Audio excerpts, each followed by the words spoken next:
Ciao ragazzi e benvenuti ad un nuovo episodio del FitFan Podcast. Siamo davvero contenti di presentarvi l'ospite di quest'oggi, colui che ha tanto influenzato il lavoro del sottoscritto e di molti dei membri del team di FitFam negli ultimi anni, Mr. Mike Robertson. Ebbene, Mike è a un tempo allenatore, consulente, relatore, scrittore, è il presidente della Robertson Training Systems e co-proprietario insieme con Bill Hartman di IFAST, Indianapolis Fitness and Sports Training, nominata per ben 3 volte da Men's Health tra le 10 migliori palestre d'America. Qui Mike allena una popolazione assai eterogenea e da qualche anno a questa parte si dedica soprattutto alla preparazione off-season di atleti professionisti. È stato inoltre preparatore atletico della stessa squadra professionistica di calcio di Indianapolis, gli Indy 11. Con Mike abbiamo parlato del sistema di allenamento che ha sviluppato e adotta quotidianamente presso IFAST, di respirazione, di allenamento del core, di squat, di stacchi e soprattutto di reaching. Proprio su quest'ultimo principio vi invitiamo a soffermarvi, a riflettere. Nell'episodio confido a Mike quanto prezioso sia stato per me, a me a cui era stato insegnato, come a tanti, l'imperativo categorico, quasi sacrale del retrarre le scapole a tutti i costi e in tutti gli esercizi. Non mi resta che augurarvi un ottimo ascolto in compagnia dell'ospite di quest'oggi, Mr. Mike Robertson. A più tardi. Mr. Mike Robertson, thank you so much for coming on the show. Welcome to the FitFam Podcast. It's such an honor to have you on. Oh, man, thank you so much for having me, Fabrizio. I'm excited to be here, man. You're my number one mentor in this field, so I'm honored to get the chance to chat with you a little bit. So thank you so much for taking the time, man. Yeah, my pleasure. My pleasure. So just to start things off, could you please introduce yourself and tell us something about your background and IFAST? Yeah. So I essentially have 2 separate, albeit very intimately connected fitness businesses. So I have an offline brick and mortar gym called IFAST. And we've been open for 11 years now. Bill Hartman and I co-founded that. And we train everybody from little kids to general population clients that want to burn fat or build muscle, all the way up to professional athletes. So that has been quite the experience and quite the ride for the last 11 years. But that's kind of my passion, and I love doing that.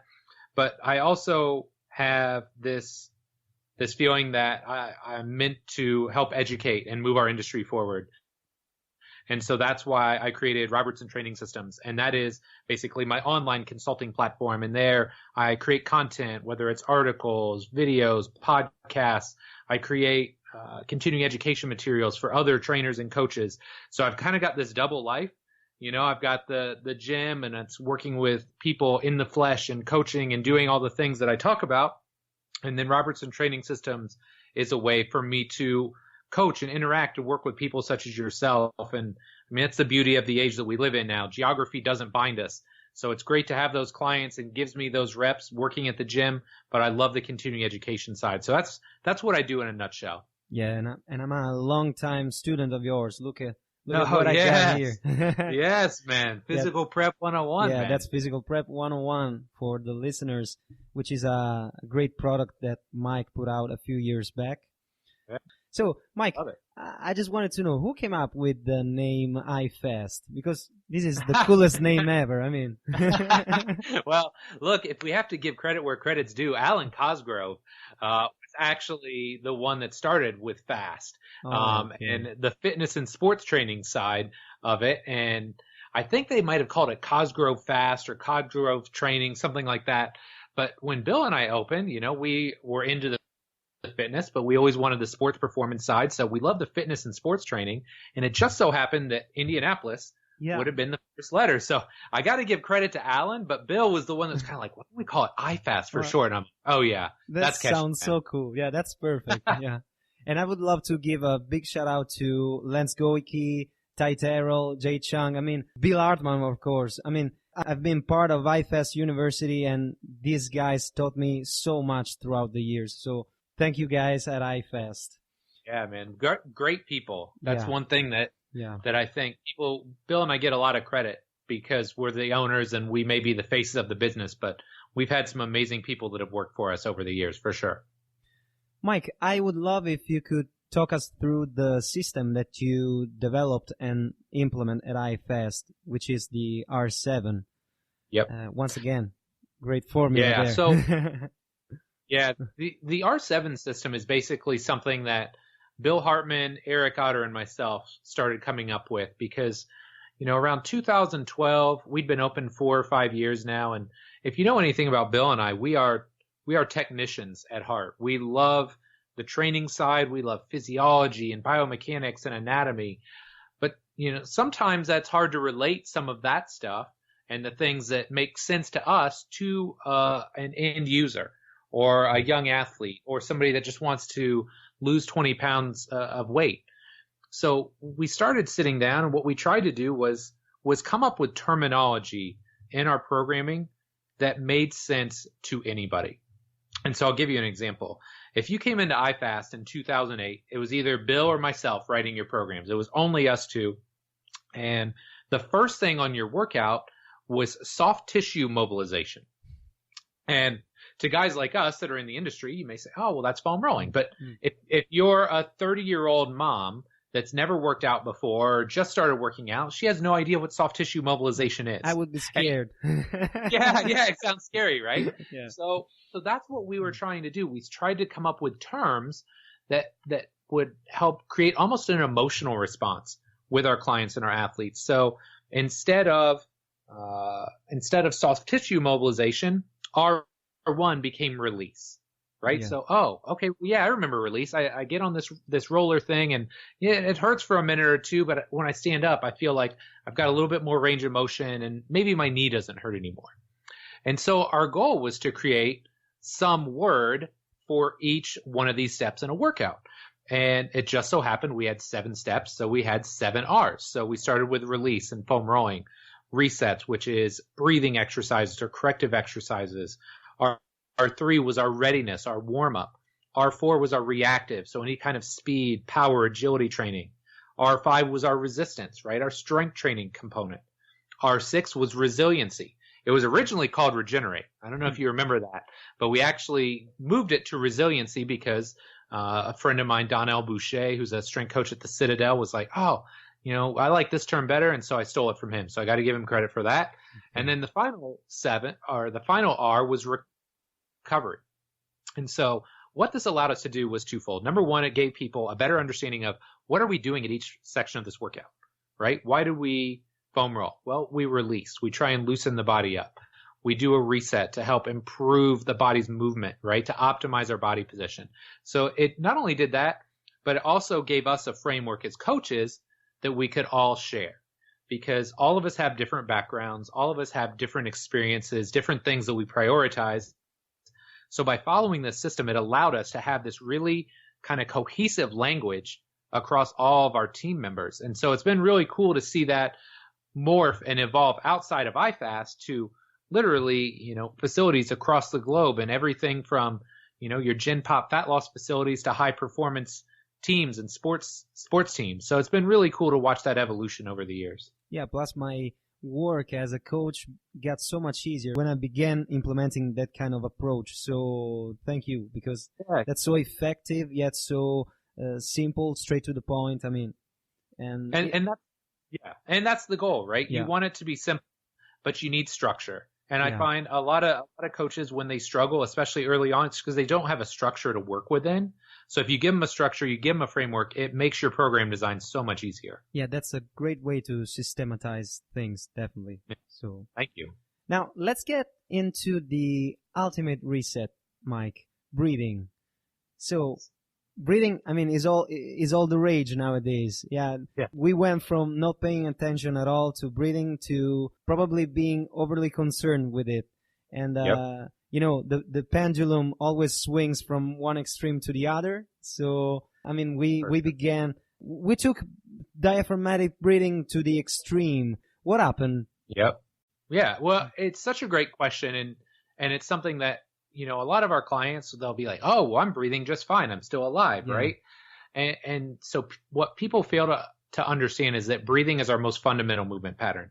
But just because you do it doesn't mean you do it well. It's like a squat, right? A lot of people can find some way to squat, but that doesn't mean it's being done in an optimal fashion or doing in a way that we as coaches would like to see it done. So when it comes to breathing, I think the thing that we've started to figure out is, look, I don't want to say there's a right and a wrong way, but there's certain mechanics that we want to see, right? We want to see, A to P expansion up top. We want to see the pump handle come up. We want to see filling of the backside through the pelvis. We want to see a counter nutation of the pelvis while the front side of the pelvis kind of opens up a little bit. So we allow the pelvic floor to descend. So we have this model, and then the next step becomes, okay, well, it's just like any other evaluation process, right? If somebody doesn't squat the way that we want, we have to figure out their limitation. We have to address it. And so that's why we put such a huge emphasis on breathing. Now, you're absolutely right in the fact that can it be overcoached and overdone? Yes. When I see people that are literally breathing for 30, 45 minutes to an hour out of their session, it's like, look, like it is important, absolutely. But at some point, they are paying you to actually train them and to work out. So you have to find this balance. It's like anything else. You find this balance of, okay, I need to do enough to help restore a more optimal pattern, to maybe give them back some movement options, right? Because that's what happens when you start to lose your ability to breathe in this more optimal fashion. You start to lose movement options. And that's when, unfortunately, maybe not right off the bat, but things tend to start going bad, right? You're more limited, and now all of a sudden your back is a little bit cranky, or you can't figure out why your knee hurts when you lunge. Well, a lot of it could be, if you peel back that onion far enough, you start to realize this faulty breathing pattern drove a lot of it. So I think that's the most important thing, is you have to have a good model for what good breathing mechanics look like. You need to understand if there are what we would say compromise mechanics, what those are. And you have to have strategies to help unpack that and to help give people back a more optimal moving or a more optimal breathing pattern, so that they can restore their movement options and they can train the way that we want. So kind of a roundabout answer there, but you're absolutely right. It's like we went from not talking about it at all to it's the most important thing that we do, to now hopefully we're trying to find this middle ground where it's like, yeah, it's important. We need to focus on it. It needs to be a part of our program, but it shouldn't be the only thing that we do either. Yeah, definitely. And at the end of the day, belly breathing only is not an ideal strategy, right? So, we want circumferential expansion, right? So, absolutely. And look, I was guilty of that, right? Like when we started talking about this, I was like, yeah, breathing's important and you want that diaphragmatic action, and you do. But, the way a lot of us are coached to breathe, where it is true belly breathing, is actually driving us into this kind of extended posture, right? And it's potentially driving lower back pain or hip pain or knee pain. So yes, when I talk to my clients, my athletes, I always talk about a 360-degree hoop. Up top, you want things expanding front to back. Lower, as you work your way down the rib cage, you want it expanding side to side. When you get down to the abdomen, yes, the belly should, protrude a little bit, but it should be checked essentially with a good set of abs so that you get expansion into the back side of your lower back as well. So there's not like one specific area where you want airflow. If you're moving well, if you're breathing well, you get this 360-degree expansion across the entire torso, across the entire abdomen. You start to do that, man, now you're really doing some good things. Yeah, and I'm definitely going to put the link to your breathing video in the show notes. It's great. That's great, yeah. So, Mike, the next topic I'd like you to address is huge in my book, because when I first watched your presentation on the Elite Training Mentorship about the rowing and reaching continuum, I mean, my jaw literally dropped, because, up until that point, I didn't have a sound understanding of what my scaps were supposed to be doing in certain exercises. And I was abiding by the unwritten rule of, performing 2 pulls for every push. But then I saw your video, your presentation. I was like, okay. Now I get it. And that presentation, kickstarted a whole process of learning for me. So thank you so much. Thank you for making me aware of reaching, such a great concept. So could you touch on that a little bit? The rowing reaching continuum? Absolutely. And I think so many of us have gotten stuck in this mindset, right? Of, we have to out-train certain things that we do every day, or we've almost tricked our brains into thinking we see certain things that we maybe don't, right? Like we assume that we're going to see certain things. So one of the big assumptions, and I come from a powerlifting background where there's a lot of bench pressing going on, a lot of pressing. So the natural inclination is, wow, you're pushing so much weight this way, you should work the opposing muscles to the same amount, or even more, right, to help balance it out. And what we don't realize is that when you actually look at the mechanics of a bench press and the mechanics of a row, the scapula never really move in a bench press, right? If you're pushing the heaviest weight possible, your shoulder blades are pinned back and down, so they're retracted. When you're doing a row, yes, you might protract a little bit, but you're retracting very hard as well. So what you end up doing is driving a ton of retraction. You pin your shoulder blades together, you close off that upper back area, and as we just alluded to, if you're too tight in one area, you don't move air into one space, that can be problematic. So what we ended up seeing in a lot of cases were these power lifters and these very strong individuals that literally look like their chests were out all the time, their shoulder blades are pinned back, they're basically touching, and then we can't figure out, well, man, why does this guy's shoulder hurt all the time? He had no motion through his upper back, through his thorax. He couldn't breathe into the area in between his shoulder blades. So yeah, now he started to lose range of motion in various areas of his shoulder. So it's like we start to look at this and we're like, okay, we're doing all of this stuff to close off the upper back. What are we doing to open it back up? Yeah. And that's where this idea of reaching came in. It's like, man, we have one of the most fundamental exercises in our toolbox ever, and we'd totally forgotten about it. It was a push-up. Yeah. Right? It's like, it's so simple, and it's something that people probably take for granted, but for so many years, we were so focused on bigger benches. So it's like you bench press, you row, you bench press, you row. And we were never doing that simple act of doing a push-up where you've got good torso position, your chest is out, you're opening up and reaching long. Man, that simple movement can help balance out so many things. It can help your shoulders feel better, your elbows, your neck. But again, it's one of those things where we'd almost forgotten about it.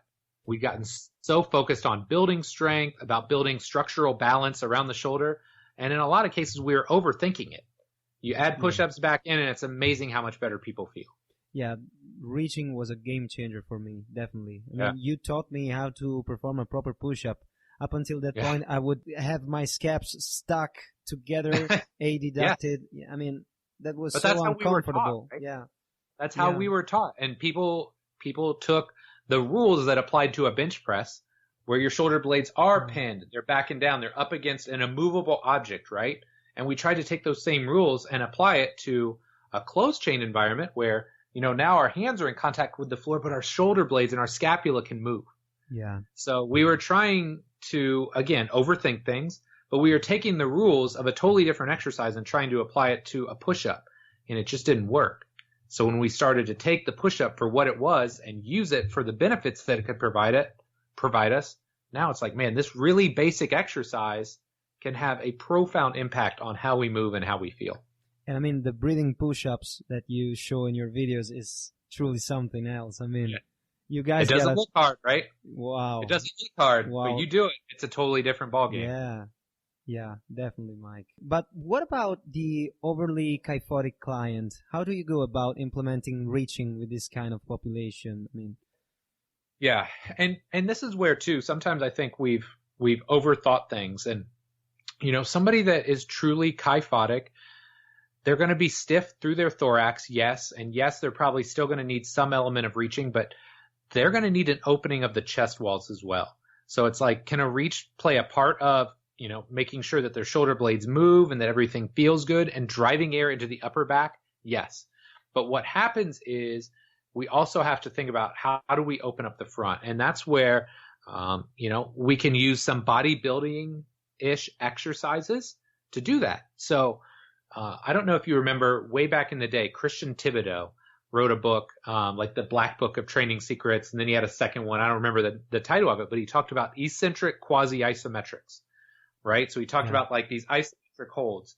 And so one thing that I use back then, I still use to this day to some degree, are these eccentric quasi-isometrics. And it's not necessarily to lengthen tissues, but if you hold somebody in a dumbbell fly position, so they're holding that position, their feet are up on the bench, so you've got this nice kind of stacked pelvic core position, and then you have them breathe, man, now you're in a position where you can start to fill those chest walls again. And if you look at your truly kyphotic person, what ends up happening is they're basically pulled over, hunched over, everything is closed off on the front. It's so short on the front. So getting them to open that back up, open up those arms, and breathing into those chest walls can make a huge impact. And so this is where don't overthink things, right? Don't think you're seeing because somebody tells you you're seeing it. Look at a person and say, what does this person look like? What position are they in, right? So your kyphotic people do stuff. You're going to have to open up the chest walls. You're going to have to drive air into those chest walls to help them expand and get that back because they're so compressed, right? They've exhaled so hard and they're so compressed. On the flip side, if you've got your person that has bench pressed and rode their way into like this military posture where everything is getting thrust forward, you got to do the opposite. That's where your breathing push-ups come in. You're reaching. So it just comes down to trust your eyes, trust your instincts. And it's hard now because so many people have taught us, oh, this is what you're supposed to see. But what if that's not what you see? Like so many young coaches now don't trust their own instincts because there's too many gurus out there telling them what they should see or what they should be doing. Like look at the person, look at where they're not able to drive air and start trying to drive air there. If you just follow that simple rule, it's going to make your life so much easier. So like a PNF dead bug, like the one you show in your videos, would be great Love in that it. case. Yeah. Love it. Absolutely. You're in that position. So now you're locking down an ab wall. You're driving air into that opposite side chest wall, right? You're driving shoulder flexion, which we know most of those people are going to be awful at just based on the shape and the position of their rib cage. So yeah, you get them in that position, you let them breathe, open up a chest wall, man, they're going to feel like a new person. Yeah, it's really hard to get them to posteriorly tilt their scaps. So that may be a great way to try at least. Yeah. It's virtually impossible just based again on the shape and the angle of their rib cage. So if you can start to open that back up and you reset the position, so you take them from this really like kind of hard curve to their upper back, and you start to open up their chest walls and you start to restore that. Well, now they can kind of expand on that upper back. They can kind of posteriorly tilt the scapula, get it where you want it. So much good stuff happens when you just drive air into the right places. Great stuff, Mike. And let's move on to the next question. Why does Mike Robertson want a squatty squat and a hingy deadlift? So for me, what I see, and this is true with a lot of the athletes that I've worked with, it's true with a lot of the power lifters and the strength athletes that I've worked with, but what they have is basically one movement pattern, right? They've got one strategy to do everything. So when I get a new client in, one of my goals is to try and give them back the ends of their spectrum. And so if you think about what a squat should look like, the ankles, the knees, the hips are all flexing, the torso's a little bit more upright. Versus a hinge, now there's minimal ankle flexion, the knees and the hips are flexed, but the torso is more bent over. It's more parallel to the ground. So I want to explore those ends of the range, right? I want to give them back more movement options because at least the people that I work with, they're so stuck in one posture, one position, and it's driving issues, right? It could be knee pain or back pain or shoulder pain. It could be limiting their performance. But at the end of the day, it could be holding them back with regards to keeping them healthy as well. And a lot of my clients, they get paid to play games. So if they're not on the court or they're not on the field, they don't get paid, right? Or they're not going to get another contract. So I think of it as, especially in that first month, I want them to be able to make a squat look like a squat. And I want a deadlift to look like a deadlift. And then as the off season goes on, we may sacrifice a little bit of that in the name of performance. But I want to check that box early on. I want to give them back their movement options because I feel like if they do that, they're so much more likely to stay healthy, not just, over the course of the off season, but through the course of their entire competitive season and their career as well. Yeah, that's some great advice, Mike. Plus, it ties into the movement variability topic that I would love to discuss with you. Yeah. For our listeners, Mike put out an awesome online resource a couple years back, 2017, complete single leg training. And I mean, guys, make sure to pick that up because that's an awesome resource. It's going to make you better coaches right off the bat. And I mean, in the manual, you talk about movement variability and bony-based stabilization strategy versus muscular-based stabilization strategy. Could you elaborate on that, Mike? Yeah.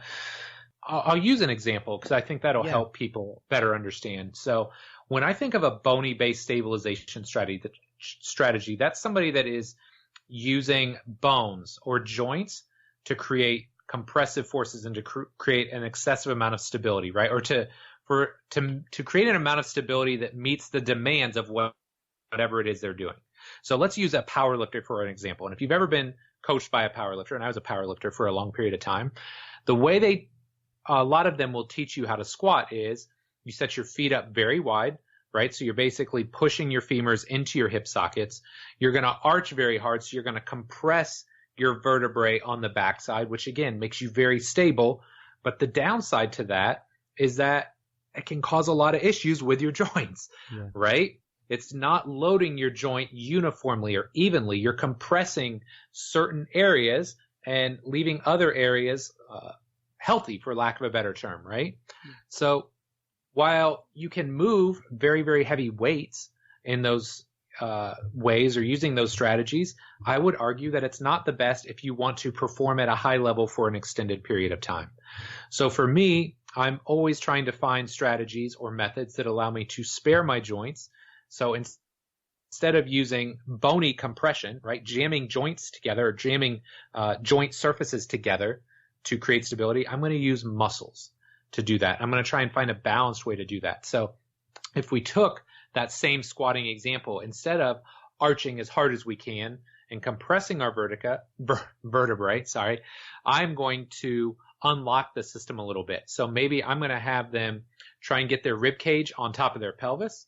We're going to use that 360-degree bracing strategy or breathing strategy where now if my rib cage is over my pelvis and I take a breath in, well, now I've got intra-abdominal pressure, I've got intrathoracic pressure, but I've got 360-degree stability. I'm using my abs, my lower back, my QL, all of the muscles around my spine to help support and stabilize me versus just compressing my vertebrae and compressing specific joints. So for me, it's all about longevity. And I'm willing to admit, like, if you want to sacrifice everything in an effort to get as strong as possible, maybe there's other ways you do it. But for my clients, for my athletes, people that are in it for the long haul and they want to lift and perform at high levels until they're in their 70s, 80s, 90s, look, I think using muscular-based stabilization strategies is going to help keep you healthy and feeling good for as long as possible. And single leg training may help you with that. So what's your take on that? What's your take on single leg training? Absolutely. So the great thing about single leg training is immediately when you get out of the sagittal plane, there's more stabilization demands in multiple planes, right? So it's not just sagittal, it's frontal, transverse. So immediately when you can no longer default or it's harder to default to the sagittal plane, you've got to use more muscular-based strategies. Mm-hmm. And so unless you're just picking up the heaviest weights possible and trying to do lunges, the second you move into, say, a single leg squat or something like that, it's really hard to just arch and create stability, right? You got to create stability and control in all three planes. So that's why I'm such a big believer in split stance and single leg exercises. It gets us out of the sagittal plane. It gets us to better understand what a muscular-based stabilization strategy should look and feel like. And it just makes it easier for us to not default back to that sagittal plane, bony-based stabilization strategy where we know, look, a lot of people live there. Yeah. So if I can get them out of it, and look, for a power lifter, that may not be the best choice, but nobody says you have to like barbell back squat Grandma Betty who's in your gym to just move and feel better, right? Maybe you can just load her with split stance and single leg exercises. It's going to feel great on her spine. She's going to load her hips. She's going to load her thighs. She's not going to know a difference because she doesn't care. She cares about the outcome, right? We as trainers, we as coaches, we care more about the exercises. Yeah. Most of our clients and athletes, they care way more about the outcome than what methods you use to achieve it. So what's your number one strategy to teach your clients how to own their sagittal plane? Get them to off kneeling, get them to breathing properly? Yeah. So if I want somebody to own their sagittal plane, the first thing is giving them an understanding of what rib cage over pelvis feels like. And I know you watch my stuff and you've seen my videos, but I call it stacking the system. So whatever position I have to put them in to help them feel that, I'm going to do.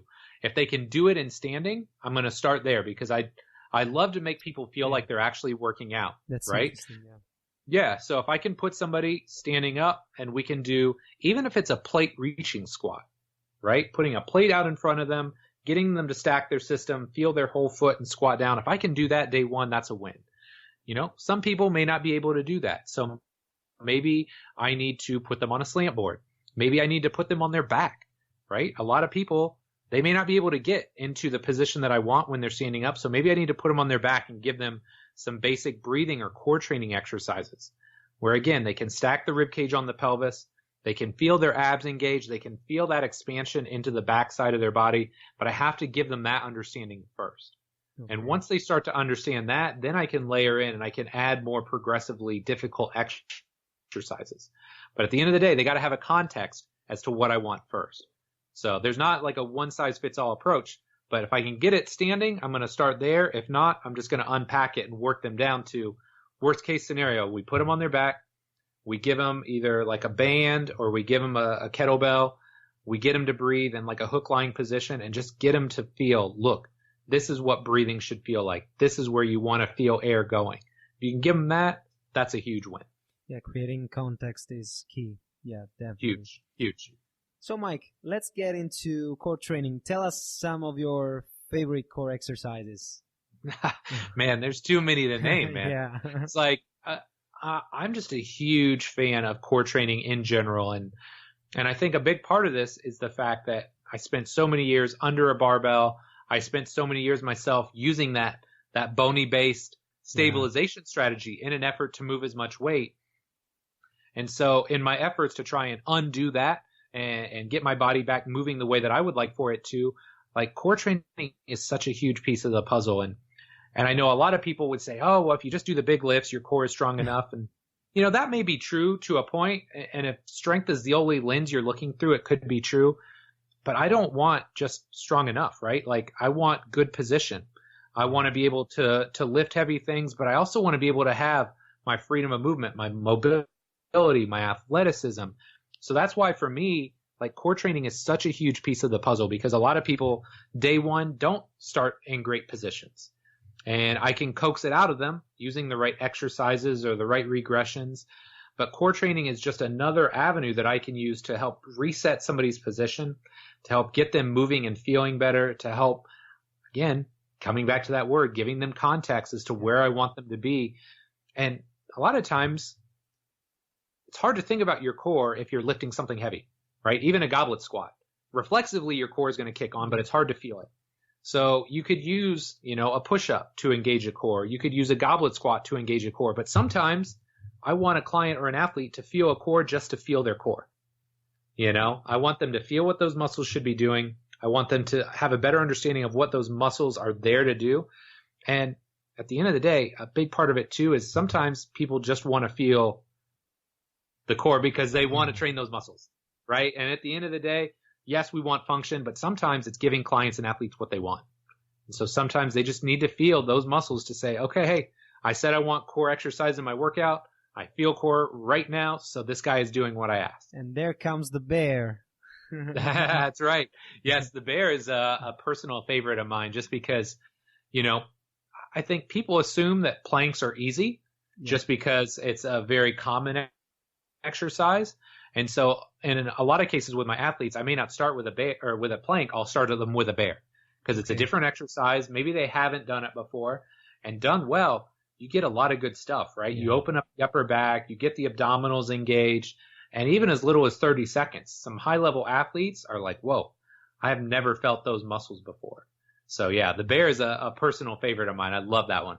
Yeah, me too, Mike. So one last question here. Okay. Talking about conditioning. I mean, Yes. sometimes it's hard to, it's difficult to grab a hold of these concepts. But, I mean, you shed some light on it for me with your article called Widening the Aerobic Window. Yes. So tell us a little bit about that. I mean, what's the aerobic window, and why is glycolytic training not ideal all the time? Yeah. It's a great question. It's a great question. And so, again, coming back to what we're exposed to as an industry, as, a culture, when we look at training on Instagram or YouTube, we think that if you're not just smashing yourself in the gym, that you're not doing good work. But that glycolytic, anaerobic, high-intensity training, time and time and time again, is very hard on our body. And we start to see these adaptations in the structure of our heart. We can destroy mitochondria, which we know are hugely important with regards to our health and well-being. We start to see this cascade of changes with regards to the enzymes our bodies produce. So, and not to mention the fact that it drives our sympathetic nervous system through the roof. And in this day and age, a lot of us don't need more sympathetic drive, right? We need to learn how to rest and digest. We need to tap back into that parasympathetic window. Yeah. Right? And that parasympathetic nervous system. So I wrote that article because what I see with a lot of my athletes is I describe the window as where your resting heart rate is and what your anaerobic threshold is. And while the jury is still out as to how much you can drive your anaerobic threshold up, they seem to think you can drive it up a little bit. But one thing I can tell you for a fact is that you can drop your resting heart rate. Mm-hmm. And so when I see an athlete come in and let's say their anaerobic threshold is 160 and the resting heart rate is 70, which isn't uncommon, right? Mm-hmm. You would think it would be better, but that's not great. So their aerobic window is 90 beats, right? So they've got 90 beats before they start exercising and they get to a point and now they've crossed over and now they're into that anaerobic glycolytic system. Mm-hmm. And the other thing is when you go there, look, good luck getting out of it, right? Yeah. Like you're gassed, you need a timeout or you got to stand and take a breather. So it severely impacts your ability to produce energy and to perform at a high level. So what I talk about with my clients and my athletes is, look, let's find a way. Maybe we can push up your anaerobic threshold even a little bit. So let's say we get you to 165. But let's say we take that resting heart rate and we take it from 70 and we drop it to 60, or we drop it down to 55. Man, I just bought you like 15 to 20 beats per minute of basically free energy. So you could be cruising around. You're going to be less likely to get fatigued. You're going to feel better. You're going to recover faster. So regardless, it doesn't matter whether you're an athlete, whether you're a Gen Pop client, the aerobic system is so powerful, right? Whether it's the engaging the parasympathetic nervous system, building mitochondria, keeping your heart healthy. There's so many benefits to training your aerobic engine. And so I had a couple articles there. It was, you need long duration, low intensity cardio. I wrote that. I wrote the widening the aerobic window. All of this stuff was very influenced by Joel Jamieson, obviously, because he's he brought so many things to the table with regards to conditioning, but it was also a reflection of the people that I was working with and the failures that they had based on not trying, right? They were putting in the effort, but they weren't getting the results because they were doing the wrong things. Yeah. And they thought, if I'm not going 30 on, 30 off all the time, if I'm not puking at the end of my conditioning session, then I'm not getting the benefit. But then they would put in the work, but then they weren't getting the benefit anyway. Yeah. So that's why I wrote that article, to help expose this to people and to help kind of just encourage people to think differently, right? Like the aerobic energy system is hugely important. And I'm not one of these pendulum guys, right? I don't live on either end. And I'm not going to tell you that the anaerobic glycolytic system isn't important, because I train that, especially for a couple weeks with all my athletes before they go to camp. Even if their sport isn't going to go there, I'm going to train them for whatever they may see in camp, right? Because look, a lot of coaches still use conditioning as punishment for the team. You're not playing well, we're going to run you, and we're going to run you till you puke. So I'd at least rather have them see that with me before they go to camp. But at the end of the day, the aerobic energy system is so important. It's a critical piece of the puzzle, whether you're a Gen Pop person that wants to look good and feel good, or a high performing athlete. You need the aerobic engine. You need that aerobic development, because that is the base. That is the foundation for high level performance. It's also the foundation for your anaerobic stuff at the end, right? Because when you do go glycolytic, your aerobic system, when you get those breaks, that's what clears all the metabolic byproducts. That's what helps fuel the recovery and gets you back on track so you can go out and continue to perform after the fact. That's all good. Plus, I remember reading an article by Mark Sisson, who is the author of Primal Endurance, if I don't go wrong, in which he says basically that our ancestors only relied on either ATP, PC, or aerobic system. There was no glycolytic action for them, because that would have been a life-threatening choice. So we either moved slowly or fight or flight fast. So there was no in between. So yeah, that's great. Mike, I want to ask you about the complete coach certification, but first, probably the most important question I have for you today. Sure. What's your favorite Tribe album? My favorite Tribe Called Quest? Yeah, Tribe Called Quest. Oh man, I think it's is it Electric Relaxation? Okay. I think that's that's it. The one that I had. That's definitely the one that I played the most. Okay. Growing up. Yeah.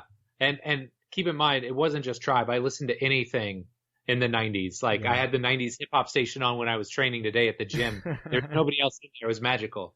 So I got to listen to all of my favorites. But yeah, I think Electric Relaxation was probably one of my favorites. Yeah, I'm going to have to go with the Low End Theory, because it was the first one I listened to. And I love when you and Tony G talk about hip hop. I mean, that's so entertaining. So yeah, we grew up in a similar age, and not to hate on current hip hop, because I think there's some good stuff out there, but man, that was like a really special time as far as great music, great hip hop, and just so many different genres and styles, East Coast, West Coast, Southern. I mean, just a really special time in hip hop for sure. Yeah, definitely, Mike. So, complete coach certification. What is that all about, and why should coaches take this course? Yeah. So the complete coach certification came about because a lot of people would ask me, if I could only buy one of your products, what would it be? And since 2006, I've been creating different products about knees and mobility and cores. And I never had that one kind of all-encompassing product that explained start to finish what I do, how I write programs, how I coach clients and athletes, how I run sessions. So that's what I set out to do. I wanted to give people an understanding of this is how I operate.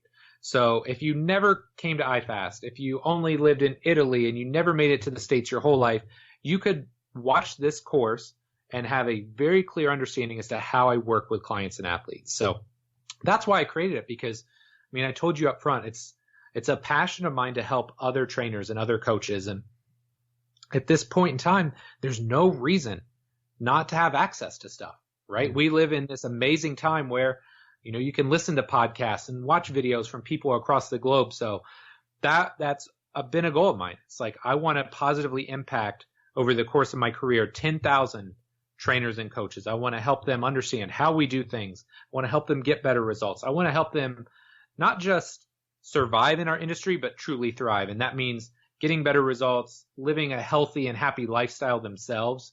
You know, it's not fun to live paycheck to paycheck, and we've all been there, but I feel like if you're a great coach, a lot of times the money comes along with it.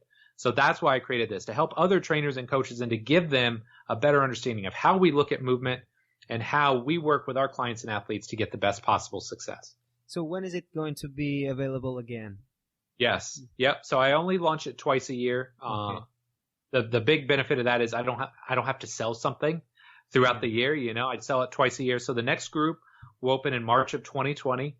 And I always tell people, if you want access to it, go to completecoachcertification.com. I have an insiders list. And so anybody that is on that list will get a notification early, where you can save $200 off the normal price. So, okay.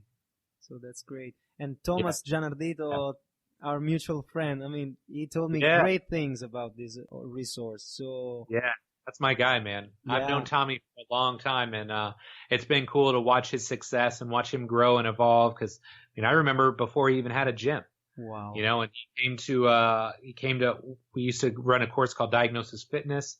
He came to that. I did some consulting with him before he opened the gym. So really happy for him, man. Love that guy, and so happy to see him having success. I went to visit him last May in New York. Oh, yeah. Yeah. Brooklyn Fitness NYC. I mean, that's an awesome facility. Plus, he's a great coach, and he's my brother, like from another mother. I mean, we've become so close.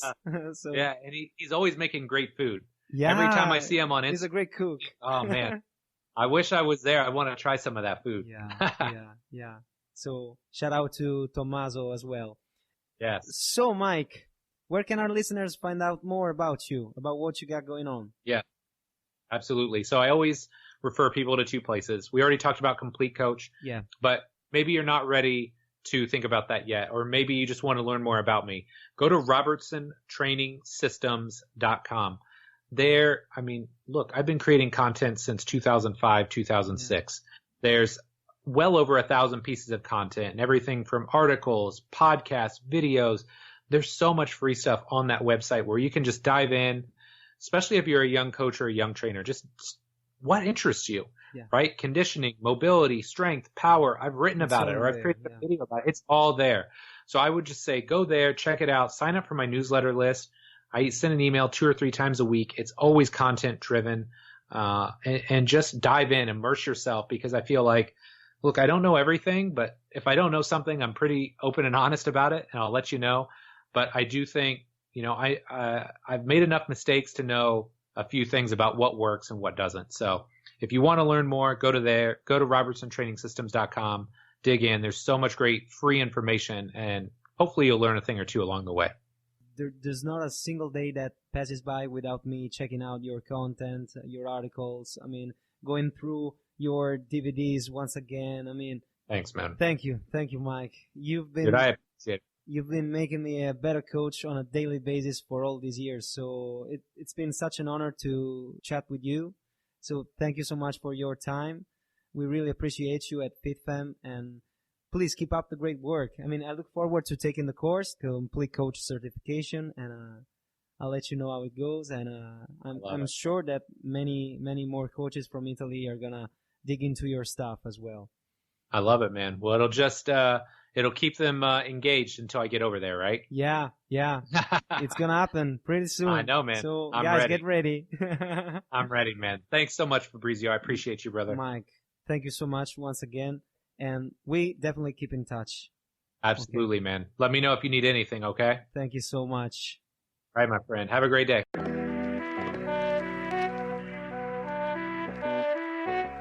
Dunque ragazzi, eccoci di ritorno. Speriamo di avervi offerto un altro succulento episodio.